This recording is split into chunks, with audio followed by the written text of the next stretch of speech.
नमस्कार दोस्तों, let's learn channel में आपका स्वागत है। दोस्तों मैं बी एस भागवत। आज हम लोग पढ़ने वाले हैं क्लास 10th मैथ का जो छठा चैप्टर है त्रिभुज, उसको डिस्कस करेंगे और इसमें जानेंगे कि त्रिभुज क्या होता है, समरूप क्या होता है, सर्वांगसम क्या होता है। इसके बारे में डिटेल्स में हम जानेंगे। तो चलिए देर न करते हुए चालू करते हैं, स्टार्ट करते हैं। दोस्तों अगर दोस्तों हमारे द्वारा समझाया वो आपको अच्छा लगता है तो प्लीज़ चैनल को लाइक शेयर सब्सक्राइब करें और अपने मित्रों के साथ भी शेयर करें, जिससे कि उनको भी प्रॉफिट मिले। दोस्तों तो चलिए, त्रिभुज कहते किसको है। देखिए त्रिभुज जो है ना, तीन रेखाओं से तीन रेखाओं से घिरे हुए आकृति को क्या कहते हैं, त्रिभुज कहते हैं। ये ए बी सी, ठीक है ना दोस्तों। देखिए त्रिभुज जो है तीन रेखाओं से घिरे हुए क्षेत्र को त्रिभुज कहते हैं। इसमें तीन कोण होता है, ठीक है, और प्रत्येक कोण का मान कितना डिग्री होता है, 60 डिग्री होता है, ठीक है। कुल मिला के जो है तीनों कोण को मिला करके ए बी प्लस कोण सी मिला करके कितना होता है, 180 डिग्री इसका मान होता है, ठीक है दोस्तों।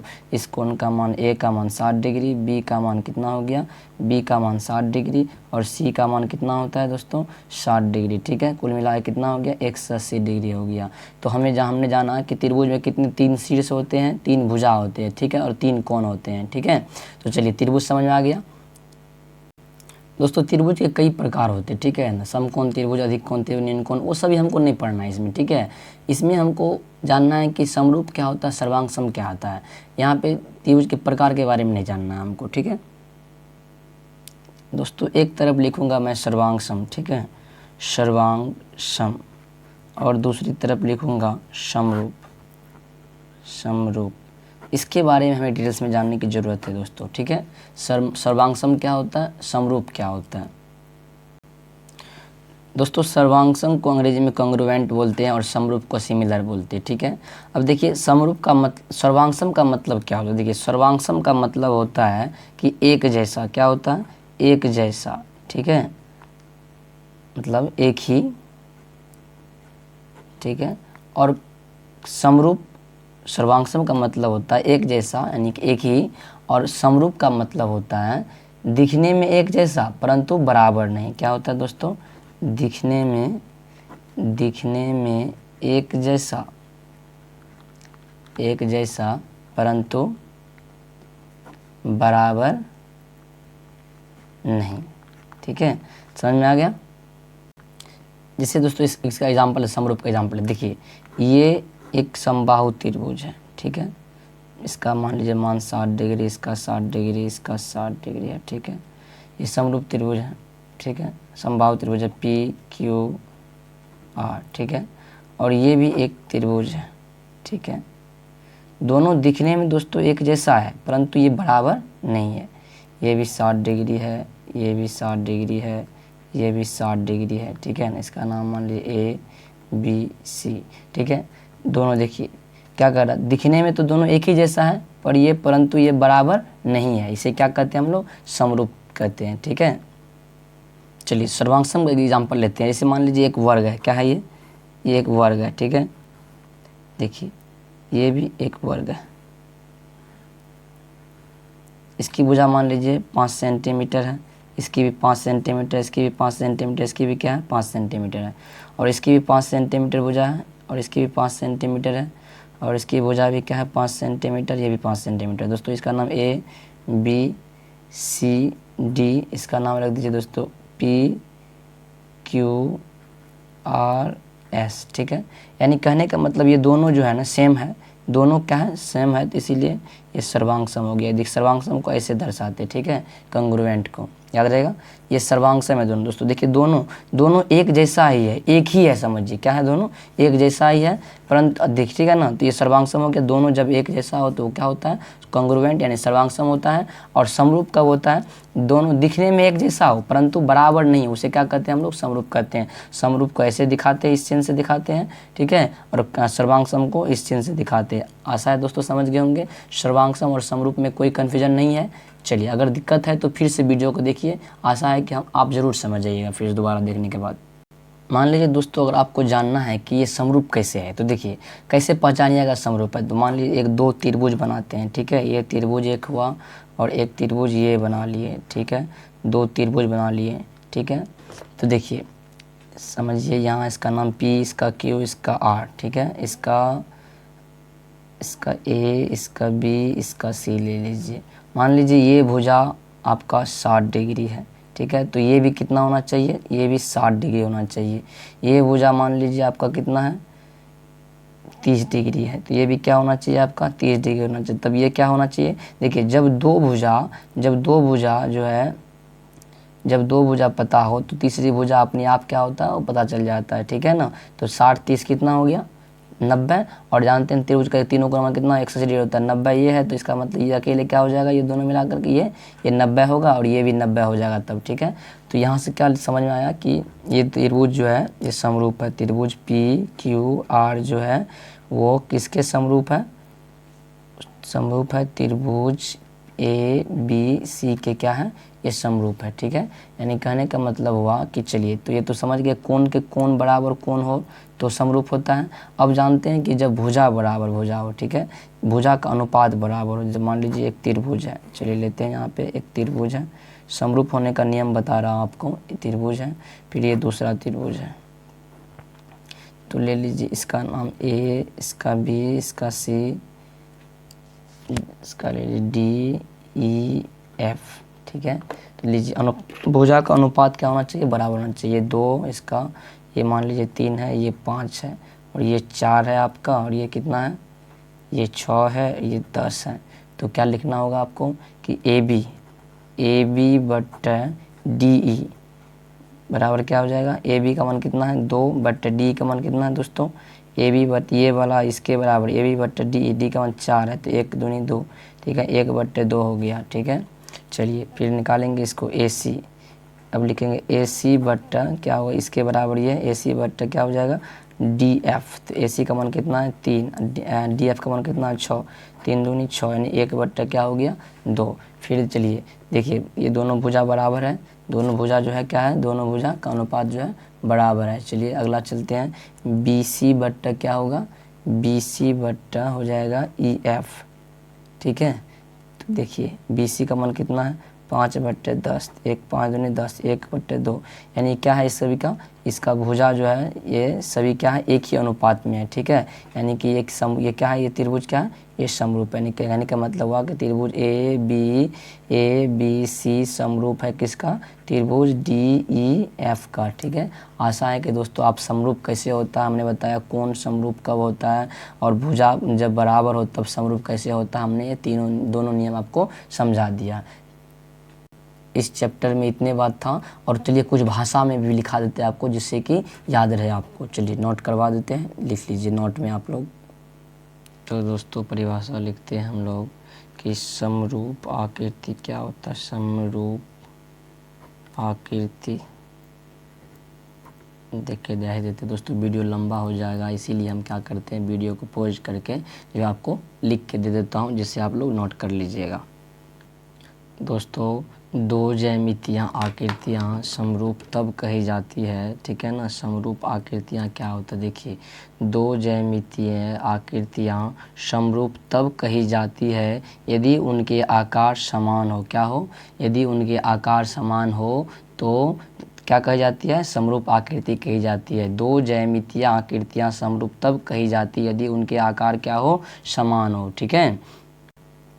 तो दोस्तों कुछ इम्पोर्टेंट 5 नोट बताएंगे जिससे आपका 6.1 बन जाएगा, ठीक है। देखिए नोट पहला में क्या कह रहा है कि दो वृत्त जिसकी त्रिज्या समान हो सर्वांगसम कही जाती है। देखिए दो वृत्त जिसकी त्रिज्या क्या हो, समान हो, वो सर्वांगसम कही जाती है। यानी कहने का मतलब हुआ, ये सर्वांगसम दोस्तों चिन्ह होता है, याद रखिएगा कॉन्ग्रुएंट का। ये देखिए ये त्रिज्या यहाँ से यहाँ तक को बोलते त्रिज्या बोलते वृत्त का, ये भी इसका भी 2 सेंटीमीटर त्रिज्या, इसका भी 2 सेंटीमीटर त्रिज्या है, तो ये क्या हो गया, सर्वांगसम हो गया। कहने का मतलब हुआ कि दो वृत्त की त्रिज्या जब समान हो ना तो वो क्या होती है, सर्वांगसम होती है। या यहीं पे रहेगा अगर दो वर्ग की जो भुजाएं जो है, ये भुजा ये भुजा ये भुजा ये समान हो, एक वर्ग ये है, एक जो है ये भी वर्ग है, एक मान लीजिए दो वर्ग की जो भुजा है ये भी समान हो तो ये भी क्या कहलाती है, सर्वांगसम कहलाती है, ठीक है। तो आशा है कि समझ गए होंगे। फिर से अगर नहीं समझ में आ रहा तो फिर से वीडियो देखिए दोस्तों, पक्का समझ में आ जाएगा, ठीक है। कह रहा है दूसरा प्रश्न कह रहा है कि जबकि विभिन्न क्या कह रहा है, जबकि विभिन्न त्रिज्या वाले वृत्त भी समरूप होते हैं। देखिए जिसका, अब देखिए हमने क्या बताया, समरूप कब होता है, विभिन्न त्रिज्या वाले वृत्त, जब विभिन्न कह दे तो समझिएगा समरूप हो जाएगा, ठीक है। और जब कहेगा दो वृत्त जिसके त्रिज्या समान है तो वो क्या होगा, समरूप सर्वांग सम हो जाएगा, ठीक है।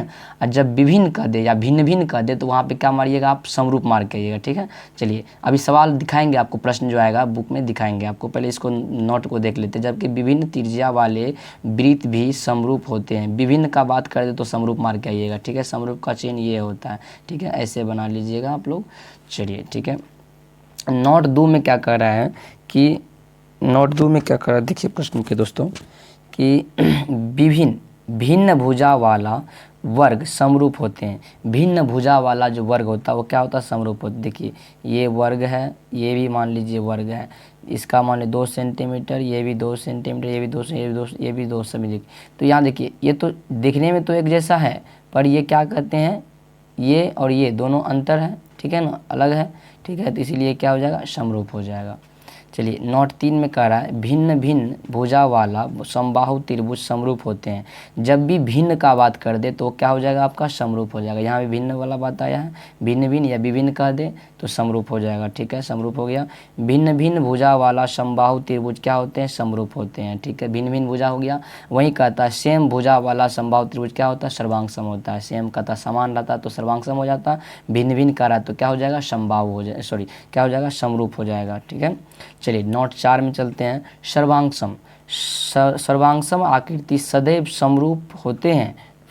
सर्वांगसम आकृति जो होते हैं वो सदैव समरूप होते हैं, लेकिन समरूप आकृति सदैव सर्वांगसम नहीं भी हो सकती है, ठीक है। कहने का मतलब हुआ कि सर्वांगसम आकृति जो है वो समरूप हो सकती है, लेकिन समरूप आकृति जो है वो सर्वांगसम नहीं भी हो सकती है। क्लियर हुआ डॉट यहाँ से। चलिए नोट 5 में चलते हैं और इसके बाद प्रश्नावली को देखेंगे। दो बहुभुज समरूप होते हैं यदि उनकी भुजाओं की संख्या समान हो, ठीक है। यानी कि दो बहुभुज समरूप होते हैं यदि उसकी भुजाओं की संख्या क्या हो, समान हो, ठीक है। संगत कोण समान हो तथा संगत भुजाएं समानुपाती हो। ये प्रश्न दोस्तों अभी दिखेगा आपको प्रश्नावली में, फिर समझिए। दो बहुभुज समरूप कब होते हैं, यदि उसकी भुजाओं की संख्या क्या हो, समान हो, और संगत कोण क्या हो, समान हो, तथा संगत भुजाएं क्या हो, समानुपाती हो, तो वो क्या होते हैं, समरूप होते हैं, ठीक है। चलिए प्रश्नावली पे चलते हैं हम लोग। तो दोस्तों प्रश्नावली 6.1 में क्या कह रहा है, देखिए पढ़ते हैं कि कोष्ठकों में दिए शब्दों में, ठीक है, कोष्ठकों में दिए शब्दों में सही शब्दों का प्रयोग करते हुए रिक्त स्थानों को क्या कीजिए, भरिए। पहला प्रश्न कह रहा है कि सभी वृत्त डैश होते हैं। तो हमने क्या बताया था, सभी वृत्त जो होते हैं वो क्या होते हैं, सर्वांगसम होते हैं कि समरूप होते हैं। देखिए यहाँ पे क्या लिखा हुआ है, हमने बताया था कि दो वृत्त जिसकी त्रिज्या समान हो वो सर्वांगसम कही जाती है, लेकिन देखिए जबकि विभिन्न कहे या सभी कहे, सभी त्रिज्या वाले वृत्त क्या होते हैं, वो समरूप होते हैं। तो इसका आंसर क्या हो जाएगा दोस्तों, इसका आंसर जो हो जाएगा समरूप हो जाएगा, ठीक है। चलिए अगला प्रश्न पे चलते हैं हम लोग। प्रश्न कर रहा है कि सभी वर्ग डैश होते हैं, समरूप या सर्वांगसम। जब भी सभी का बात कर दे तो क्या लिखना आपको, हमने बताया था ना यहाँ पे कि सभी वर्ग, देखिए भिन्न भिन्न भुजा वाला वर्ग, सभी वर्ग क्या होता है, तो क्या बताए थे, समरूप होते हैं। समरूप है या सर्वांगसम क्या होगा, समरूप होगा। सभी वर्ग क्या होते हैं, समरूप होते हैं, ठीक है। अगला चलते हैं, सभी, तीसरा प्रश्न पे चलते हैं। सभी डैश त्रिभुज समरूप होते हैं। तो जब भी सभी का बात करें या भिन्न भिन्न का बात करें तो क्या लिखिएगा आप, क्या लिखिएगा, समरूप लिखिएगा। लेकिन यहाँ पे सवाल देखिए, सभी डैश त्रिभुज समरूप होते हैं। हमने क्या बताया था आपको कि सभी जो है, सभी देखिए भिन्न भिन्न भुजा वाला समबाहु त्रिभुज समरूप होते हैं। क्या होते हैं, कौन त्रिभुज, सभी समबाहु त्रिभुज क्या होते हैं, समरूप होते हैं। तो इसका आंसर क्या हो जाएगा दोस्तों, समद्विबाहु होगा या समबाहु। तो सभी समबाहु त्रिभुज क्या होते हैं, समरूप होते हैं, ठीक है। चलिए चौथा प्रश्न पे कर रहे हैं, भुजाओं की समान संख्या वाले दो बहुभुज समरूप होते हैं यदि उनके संगत कोण डैश हो तथा उनकी संगत भुजाएं डैश हो, बराबर हो, समानुपाती हो। तो देखिए इसका आंसर, भुजाओं की समान संख्या वाले दो बहुभुज समरूप होते हैं। तो इसको चलते हैं हम लोग लेकर के यहाँ पे, देखिए दो बहुभुज समरूप तब होते हैं यदि उसकी भुजाओं की संख्या समान हो। देखिए यही सेम टू सेम प्रश्न है, क्या है, क्या कर रहा है यहाँ पे, भुजाओं की संख्या, ठीक है ना, भुजाओं की समान संख्या वाले दो बहुभुज, भुजाओं की जो संख्या दो बहुभुज समरूप होते हैं यदि उनकी भुजाओं की संख्या क्या हो, समान हो तथा संगत कोण समान हो, संगत कोण क्या हो, समान हो, ठीक है, और संगत कोण समान हो और संगत भुजाएं समानुपाती हो। तो क्या हो जाएगा, संगत, इस पहला नंबर हो जाएगा बराबर हो, संगत कोण बराबर हो तथा उनकी संगत भुजाएं क्या हो, समानुपाती हो दोस्तों। तो ये इसका आशा है कि आप लोग समझ गए होंगे। चलिए इसके बाद इसका दूसरा प्रश्न पे चलते हैं, क्या कह रहा है, देखिए निम्नलिखित युग्मों के दो भिन्न भिन्न उदाहरण दीजिए। पहला समरूप आकृतियाँ और दूसरा क्या कहते हैं, ऐसी आकृतियाँ जो समरूप नहीं है। तो चलिए इसको हम डिटेल्स में समझते हैं अच्छी प्रकार से। तो दोस्तों समरूप आकृति का उदाहरण लेते हैं, समरूप आकृतियाँ, ठीक है। चलिए एक त्रिभुज बना लीजिए, दो ठो, ये त्रिभुज है आपका, ठीक है, एक ये त्रिभुज है बड़ा वाला, ठीक है, इसका नाम लीजिए ए, इसका बी, इसका सी, इसका पी, इसका क्यू, इसका आर। संगत भुजा बराबर होना चाहिए, या संगत कोण बराबर होना चाहिए, ठीक है। 5 ले लीजिए, इसका क्या लीजिए 6